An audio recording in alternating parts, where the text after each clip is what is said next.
Hello, Virgo. Welcome to Higher Source Tarot for your financial abundance. Tarot and Oracle card reading. This is a money and career reading for all Virgo, Sun, Moon, Rising, and Venus. We are going to start off here with an angel number, and boy, do you have a powerful one, 8888. This number symbolizes personal power. It represents material and spiritual abundance, wealth, resources, force, balance, confidence, material gain, epic romance. So this is a great number to get. If you see this number, maybe you see it on a billboard or on a receipt or at a gas pump. That's a lot of gas, but you never know. Or even, in terms of a phone number or something. Stop in the sacredness of pausing and know that this number holds special meaning for you. All that is good and pleasant in your life will multiply. Angels are sending the number to reassure you of the prosperity and well-being ahead. Your surroundings will treat you with admiration and respect. Use it for the greater good. So this is your time now. All right, we'll take one more oracle. Well, actually, we're going to get into another oracle, but just one more singleton here. All right, you have the card of self-love. Show me how to love myself. Show me how to take care of the inner child. Show me how to be kind within. When you step into self-forgiveness, so much can change on the outside. Now, especially if you're blaming yourself for a financial situation, maybe you ran up a little bit of debt, or perhaps you overspent and you're like, man, I wish I would have saved that money. Or if you lost a job and you're blaming yourself in some way, know that while you are the solution, it may have just been part of the journey. So not to be too hard on yourself. All right, now with the rest of the reading, we're going past, present, future, and advice. We've got the Fortune Oracle here. We have Judgment, the Chariot, Solid, Patience, and Unity showing up. Now the Tarot, I always like to shuffle just for the good of the cause.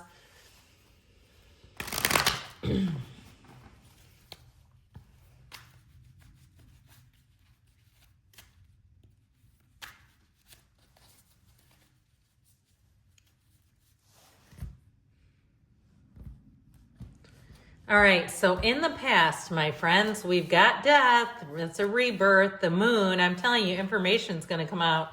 The Queen of Cups. The present, you've got the Knight of Wands. The Wheel of Fortune, the Five of Swords. Moving on. In the future, you have the 6 and 9 of Cups and the 2 of Cups. That's the outcome. That's phenomenal.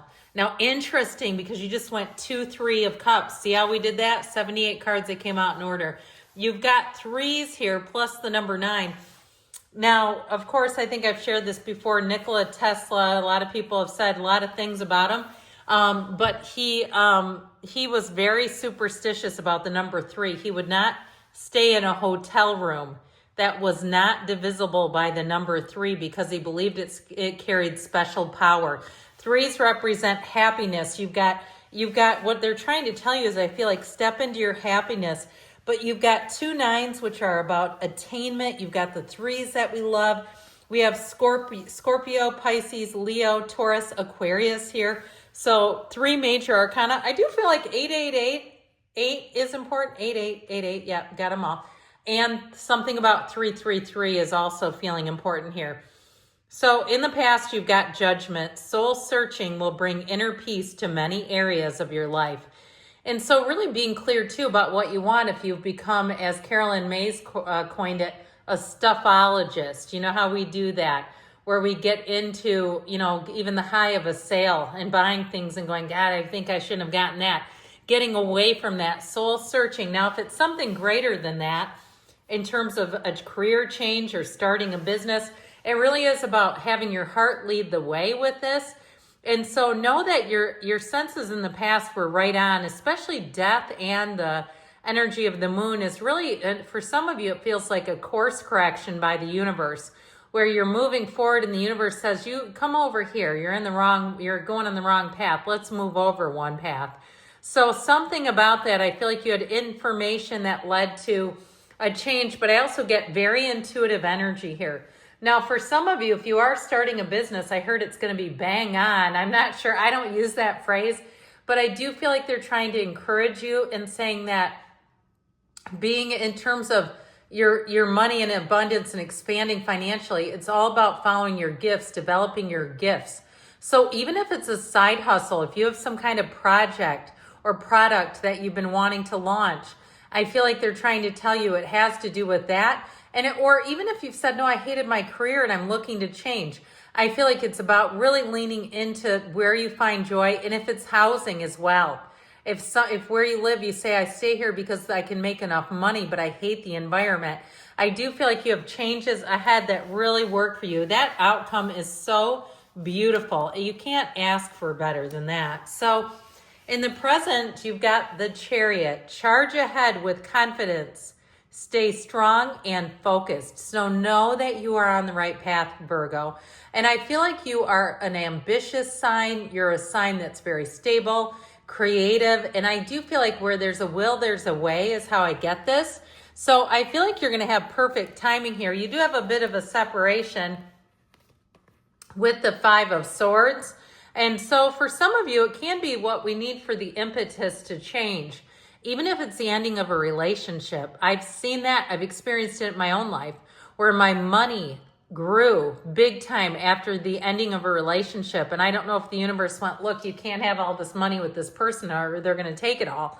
So anyway, I feel like something about that Five of Swords is almost like a timing card. So if you've had a conflict, and even if you say, well, I did have a terrible falling out with my neighbor or my friend, but they don't really affect my money life, I feel like it's timing. They're saying there's something about that.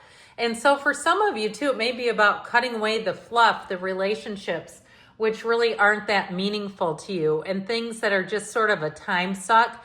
Because I feel like with the Wheel of Fortune, you are going to be busy. And with the Knight of Wands as well, the Knight of Wands comes in of service. So if you needed help with something, if you need somebody to do a job for you, or you're looking for somebody, I heard the word underwriter.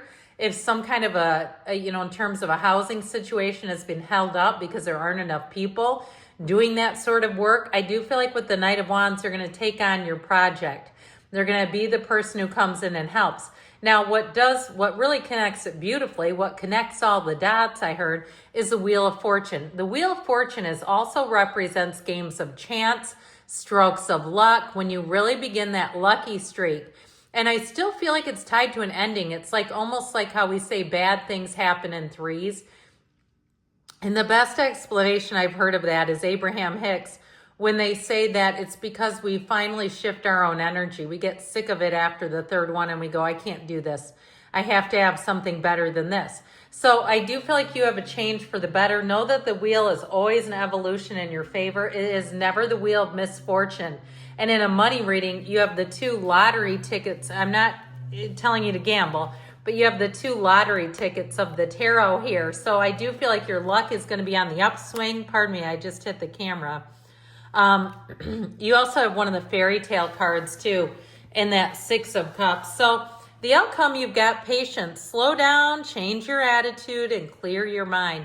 I don't feel like that's going to be difficult to do because you're going to be on a winning streak. So why would that be hard? It's like, yeah, I can change my attitude when everything I want is coming into my life.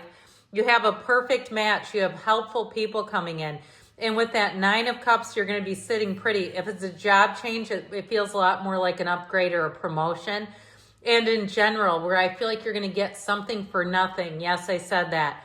I feel like you get upgrades. You get people wanting to help you, but also like, hey, do you want this? We're not using it. It's brand new. Things like that, where it's not just people's junk and you're too polite to tell them, no, I don't want your old coffee table. But I do feel like you have things where it's like, this is brand new in the package. Would you like it? That sort of a thing. But overall, in a bigger sense, especially too, if you're looking for a house, it couldn't be better. This is bliss, perfection. It is every single thing you wanted, and it's coming right at you. So in the advice, you have the energy of unity here, a time of divine understanding, renewal, peace, and hope. You radiate and attract great love. So helpful people are coming in. I just feel like you have trustworthy, helpful people all the way through. And so your advice here, I feel like they're saying for some of you, it is a course correction with that Nine of Wands. He's a wounded warrior, but it's like he keeps moving on. He doesn't just give up and lay down on his left side and cry. He's like, okay, which way do I go? The Three of Wands and Three of Cups predicts that you're going to have an expansion that brings celebration and joy. So good things are definitely on the way here, according to these cards. I love you, Virgo, and I'll be back again soon.